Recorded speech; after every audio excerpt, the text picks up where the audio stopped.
Good evening and thanks for joining us. We're continuing to cover the two biggest stories in this country, the pandemic and a mass murder. We begin in Nova Scotia. The RCMP there have given more information about their response to the worst mass killing in Canadian history. At least 22 people were murdered.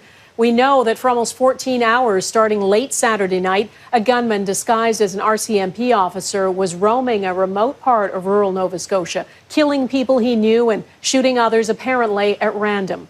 The RCMP now say when they arrived on the scene, they found victims, but the gunman was on the loose. They began to search. Yet the only alert to the public that night was a tweet about a firearms complaint. No emergency alert was ever issued, something many say could have saved lives. By morning, the RCMP began tweeting again. At 8:02 a.m. on Sunday, the RCMP began providing real-time information on its Nova Scotia RCMP Twitter account. Twitter allowed our information to be shared, followed, and broadcast by local, provincial, and national news outlets. At 10:15 a.m., Nova Scotia Provincial Emergency Management officials contacted the RCMP to offer the use of the public emergency alerting system. We were in the process of preparing an alert when the gunman was shot and killed by the RCMP. The RCMP described the situation that night and into the morning as fluid and dynamic. They say they know the public and the loved ones of victims have plenty of questions. Ross Lord has our top story tonight. RCMP investigators are still combing through scattered devastation at 16 crime scenes, with the military providing tents and other support. Little has been said officially about the victims at this burnt-out home, but the location on a remote road in Wentworth, Nova Scotia, suggests it was a targeted attack. The Mounties are short on answers to this and other questions about the rampage. We have those same questions, and we'll be seeking answers. There are new clues about the chaotic effort to stop him. Investigators said today they spent the overnight hours between Saturday and Sunday focused on a specific area. This fire hall has bullet holes from gunfire Sunday morning. The hall was being prepared as a shelter for residents moved to safety from Portapic. Witnesses say RCMP officers were there, but the Serious Incident Response Team, which is investigating, says the gunman was not, raising questions about who officers were firing at.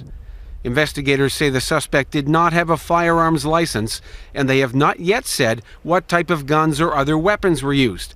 Some victims' families and friends say if the Mounties had initiated an emergency alert instead of using Twitter messages, fewer lives would be lost. Not everyone has Twitter or even Facebook or even internet, but we all have a television or a telephone. Some people did receive an alert. The U.S. consulate says it used the RCMP's Twitter information to send email alerts to American citizens in Nova Scotia. Premier Stephen McNeil says his emergency officials reached out to the Mounties. We would not go from what's happening by Twitter. We would need the lead agency to actually craft the message so that we could put that out, and no message was received, even though EMO had reached out a number of times throughout the morning to the RCMP.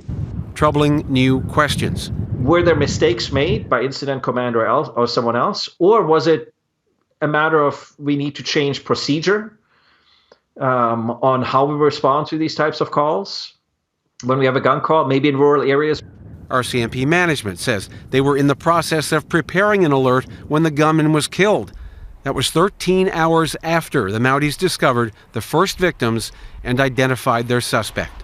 So a lot of the delay was based on communications between the EMO and the various officers, and then a discussion about what the message would be, how it would be constructed and what it would say. The gunman had vehicles restored in the garage behind his denture clinic. Scott Blakeney spruced up the shooter's motorbikes 5 years ago. He took this picture in the garage, which has the same background as the notorious image RCMP released of the mock-up police car used during the rampage. I would say the vehicle was parked exactly where those bikes were parked the time I was detailing them. So when I looked at it, I was like, that's him. Police have removed the clinic's storefront, 2 sets of gigantic teeth. Small consolation. The Mounties do say they're very close to releasing a detailed timeline of the shooter's movements, although they're still piecing together some gaps, including revealing how many officers were at these various scenes as they tried to track down the killer. Donna? All right, Ross Lord in Halifax, thanks. The people of Enfield, Nova Scotia and nearby communities held a memorial today to honor the RCMP officer killed in the line of duty. A parade of vehicles made its way to the local RCMP detachment. It's less than a kilometre down the road from where the shooting spree came to an end. Enfield was the home detachment of Constable Heidi Stevenson. She was a 23-year veteran of the force. She was one of many victims. Global News has now confirmed the identities of 18 of the 22 people killed. They include a beloved teacher, healthcare workers, and a retired firefighter who rushed into action to help his neighbors. Loving couples and a family of 3 also had their lives cut short. Our Mike Drolet has been learning more about each of their stories from their friends and loved ones. The Tuck Oliver family had thought the darkness had finally passed them by. Both of Aaron Tuck's parents recently died, and he, his wife Jolene, and daughter Emily had once again found laughter. Videos of the family are all that's kept Jolene's sister Tammy going. I'm not ready to go back through Emily's yet, because she was taken so early, but I just wanted to hear all their voices. You know, like, I'm just scouring to hold on to memories. Emily is the youngest victim in this tragedy, a 17-year-old girl who liked fixing engines and had recently found her calling to be an apprentice welder. She grew into a person where, like, she was so super cool. I so super miss her. They were as tight a family as you could imagine, separated by 3 time zones, yet connected through technology. But in death, a mother needs more.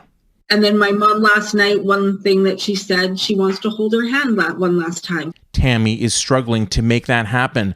And as we learn more about the victims, it seems like so many of them would have offered to help. Men like retired Navy veteran and firefighter Tom Bagley, who died running towards one of the houses set on fire. Turning away, his friends say, simply wasn't in his character. He's one of those guys that they broke the mold when he was born, and he'll always be in my heart and the heart of a lot of people. We've heard that a lot. These Nova Scotians who died so tragically were good. The Blairs, Greg and Jamie, were known for their laughter and warmth. If you were at their home, you stayed for dinner. And you can believe Greg's 46th birthday this week would have been a blast, even during times of physical distancing.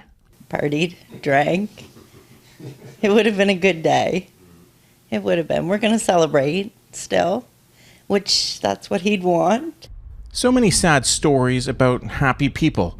The least we can do is celebrate them for who they were. Mike Drolet, Global News.